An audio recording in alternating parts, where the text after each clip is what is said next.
Hi, I'm Markus Jura, a trainer at TypeSafe. I wanted to show you how to get started building applications with a Play framework. The first thing you do is you go to playframework.com, download the latest zip file, extract it, and then add the extracted directory to your path. I've already done that on my Mac system, so now I can use the activator command to create a new application.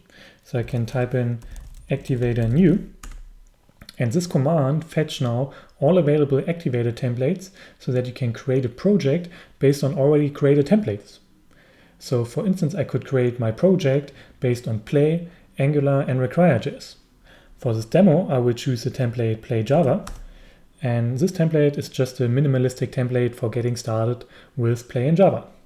Now I can enter a name. Let's call our project Play Java Intro. And great, my project is now created. Now let's go into the project directory. Now what I want to do is I want to open my files in IntelliJ. You can use Eclipse or any other text editor, but I'm going to use IntelliJ. So I open IntelliJ, and here I select Import Project. And here I select my newly created project Play Java Intro to import the project. Every Play project is an SPT project, so I select SPT project, click Next, and on this screen we don't need any additional settings, so I hit Finish. Great, and now IntelliJ is importing my project. Alright, so my project is now open. Let's start the server for this project. So I'm going to type activator run, which will start the HTTP server for this project and will listen on port 9000. So now in my browser, I can go to localhost 9000, and this will compile my application and then display the index page here in the browser. The default page in this application is the documentation that tells you how to get started with Play, and you also can browse the rest of the documentation locally. That's all built into Play, so if you want to learn Play, you can do that. Great, so my application is up and running and I made a HTTP request to it. Let's take a look at the source code to see how this request actually got handled. First, let's take a look at our project. We have an app directory, and the app directory is a main source directory for my project. Inside the app directory, I have a controllers directory, which contains all my controller classes, and I have a views package, which contains all my views. Also, I have a conf directory, which has an application conf file. The application conf file holds all of my configuration. And I have a routes file. The routes file defines a mapping between HTTP verbs, paths, and the code I wanted to execute to handle that request. So when I made that request to localhost 9000, I made a GET request to /, which called my index method in my application controller. So let's take a look at our controller. Here in my application controller, which extends controller, I have a method named index. This method returns OK, means HTTP status code 200, and what it's doing, it's using a template to render the page. I'm also passing in the string your new application is ready into that template.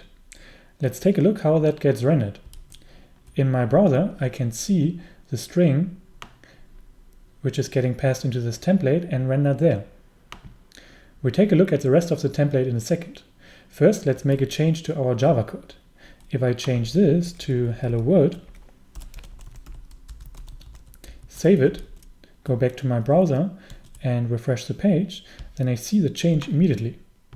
That's great. That makes a really fast workflow when I develop my application. Also, when I make a change that doesn't compile, save it, go back to the browser and hit refresh, I see the compile error here in the browser. We only see these compile errors through the browser in development mode, which is what I'm currently running in.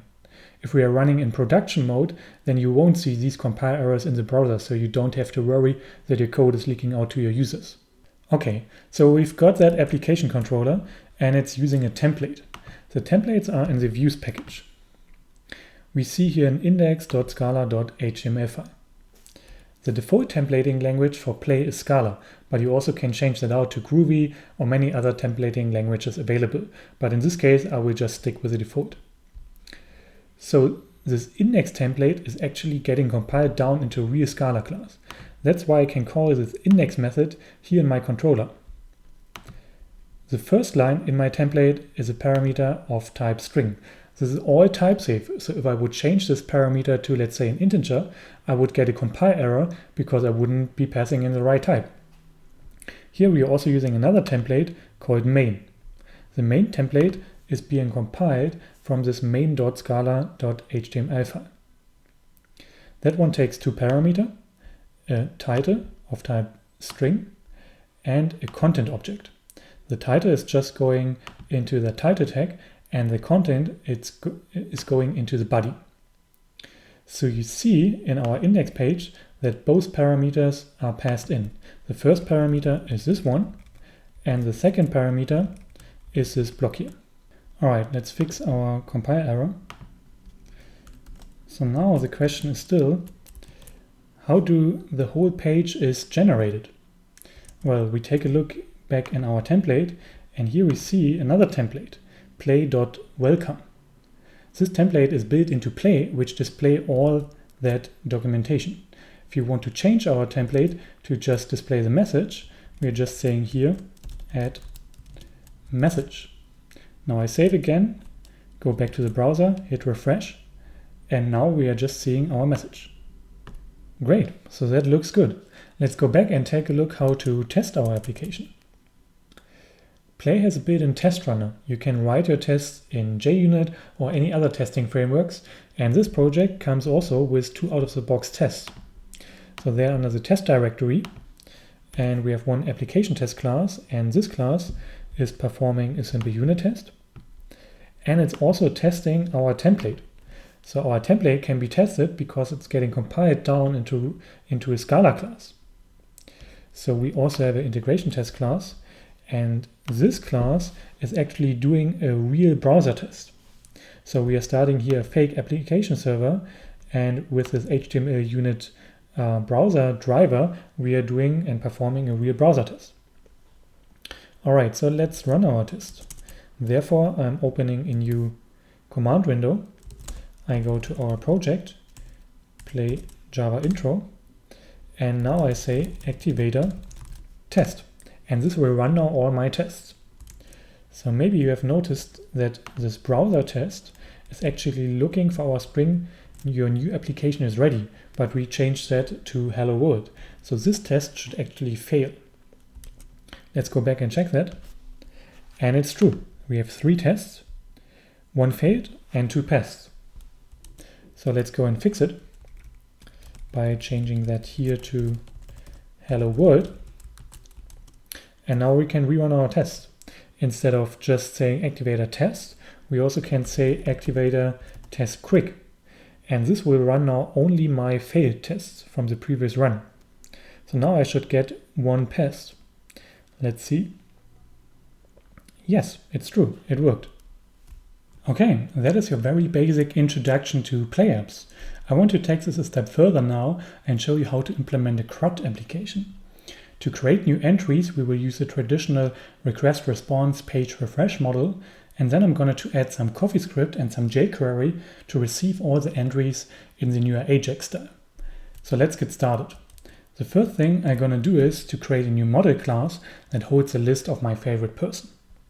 So I'm going to create a new Java class. I will call it models.person. And now I'm going to use ebean, which is a persistence framework in Play with Java. You also can use JPA or any other persistence framework that you want. So the person class extends model, which is the ebean model class. And ebean also uses the traditional add entity annotation from JavaX persistence. So I'm going to add that here. And now I want to set my primary key. So I say add ID to use the add ID annotation from JavaX persistence. And now I set up my property, public string ID. I'm going to use here a public property. You also can add getters and setters if you want. I also want to have an attribute to store a name of my person. So I say public string name. And great. So I have my person model. And now what I want to do is to create a way to add persons into the system. The first thing I need to do is to enable ebean with an in-memory database. So I'm going to my conf file, and I will uncomment these two lines to enable ebean with an in-memory database. I'm also enable ebean on this prefix models.star. Great, save that file. And now let's go to our routes file. Here I want to have a way to add persons to the system. So I create a post handler to /person. And this will call a method controllers.application.addPerson. This method hasn't been defined yet, so let's go create that method. Let's do a public static result addPerson. And now what I want to do is to take the form parameter from the request and then pull them out into a person value object, save that object into the database, and in this case I'm just going to do a redirect back to the index page. So first let's get our person at the import, and now I'm going to use a utility in play that is a form utility. The form utility does a mapping from request parameters to those value objects. So I do form.form, and then I tell it to map that to my person.class, and then I tell it to bind the values from the request. So I say take everything which came in from the request and map this now into my person value object, and then .get will get that person object out. This is where I also do my form validation by declaring the validation logic in my model object. So now let's save this person into the database. I'm just going to say person.save, and now I want to do the redirect. So I say return.redirect, and instead of hard coding the URL in here, I will use place reverse router. So all the routing information in play can be type safe. So if I refactor my URLs, that will automatically reflect everywhere in my application. To do that, I'm going to use the reverse router, which is on routes.application, and then .index will get me to the right URL to that index method. All right, the next thing I want to do is to create a little form that allows me to add persons. So in my index page, I just create a simple HTML form, and in my action, I use the reverse router as well, so that my templates also have the type-safe reverse routing information. So I say add routes.application.addPerson, and this will get me to the URL to add person through a post request. So the method is going to be post, and now I need to add my input text field.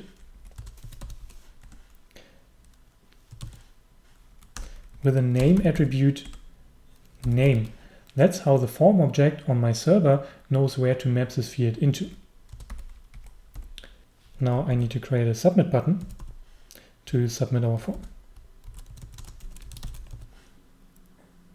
So now we've got our form. Let's go and test it out.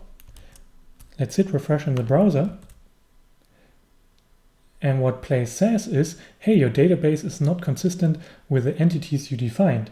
So Play automatically generated MySQL to create a table and to set the primary key.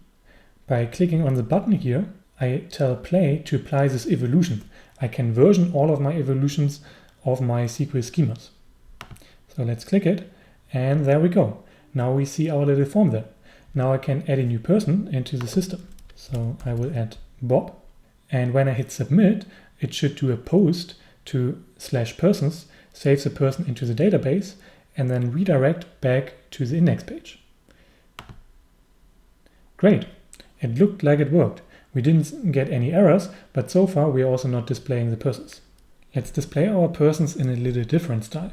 What I want to do is I want to create a new route, which is a get handler to /persons. And this will call controllers.application.getPersons. Let's create that method. And in this case, I want to return JSON instead of rendering it in a template. And then I'm able to use jQuery to pull in that JSON and dynamically at runtime get my list of persons. So let's create that public static result get persons. Now I want to get my list of persons. So let's create list of person, I will call it persons. And now I want to use ebean to do this query against the database. Ebean has some Finder utilities. So what I'm going to do is I do new.model.finder. Need to import that.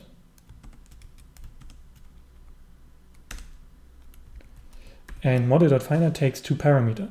The first parameter is the type of the primary key. So that's going to be string.class. And the second parameter is the type of my value object. So that's person.class. And then with .all, I will get all the persons out of the database. Now I want to return these as JSON. So I say return, okay, that's my HTTP status code 200. And then I say toJSON/persons. And toJSON is a static method in place JSON library, which converts this list of persons in this case to JSON. So I just need to add the static import. And we are done. Great, so now let's test it out. If I go to /persons, I do a GET request to /persons. As a result, we see our list of persons as JSON. If I go back and add another person, so let's say Patrick, edit, and then go back to /persons, we see both persons. All right, the next step we want to do is to write some jQuery code that will call the getPersons action at runtime and then add the data to the HTML DOM. First, in my index page, let's add some code to display the persons. So I'm just going to use a UL with the ID persons. Now, instead of using just JavaScript, I'm going to use CoffeeScript. That's a new cool way to write JavaScript. Therefore, I use the SPT plugin, which compiles my CoffeeScript automatically at compile time to JavaScript. There are also other SPT plugins for Less, Require.js, and so on. To automatically compile the CoffeeScript down into JavaScript, I need to create the CoffeeScript files under app/assets. So let's create a new package, JS. And in the package, we can create our CoffeeScript file, and we will name it index.coffee. This CoffeeScript is now getting compiled down into a JavaScript file at compile time. So let's add the JavaScript file to our template. So I will add here a new script tag with type text JavaScript. And for the source, I'm going to use place built-in reroute router for assets. So I say routes.assets.add, and now I can specify here our JavaScript file. So I say js index.js. So again, we are not specifying here the CoffeeScript file, we are specifying the compiled JavaScript file. So now I need to close that out, and we are done here. Now let's write some CoffeeScript. First, we will create a jQuery callback handler, so when my page is ready, I will call a function. That's how we do that in CoffeeScript. We say $SJQuery, and then we set up the function callback. When the page is ready, what I want to do is I want to make a GET request to /persons, and then I say call this function when you have this data. To do that, I specify the parameter persons, and that's going to be its body. Now I want to iterate through the list of persons, which I get back as JSON, and add each person to the list I created on the page. So first I iterate through the list of persons, and then I need a function which takes an index and the actual person.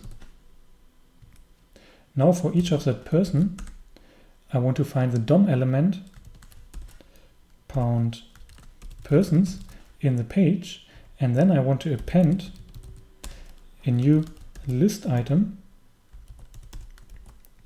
with the text person.name. Okay, so that should iterate through my JSON data I get back and add each of those into that UL. So let's test it out. If I hit refresh in the browser, then it worked. We see Bob and Patrick. So let's add Jimmy to it. Let's hit submit, and it worked. We see Jimmy as well. When I hit submit, this is the old style to refresh the page. But if we are coming here into the inspector in Chrome, when we reload this page, we see that it reloaded the index.js. That's my compiled CoffeeScript. And then it's making this request to /persons to get the JSON data. And then at client side, it will add each of those persons to my HTML list. Great. That was your very quick introduction to getting started building web applications with Play. If you want to go further, just create your Play application, run it in a browser, and then go to localhost 9000, add documentation, and then there's a ton and more here. If you want to get started with Java, you just click here. Or if you want to check out more tutorials, you can go to typesafe.com/activator templates. And here you find a lot of sample projects how to use Play together with other technologies, such as Arca, AngularJS, or Slick. Thanks for watching.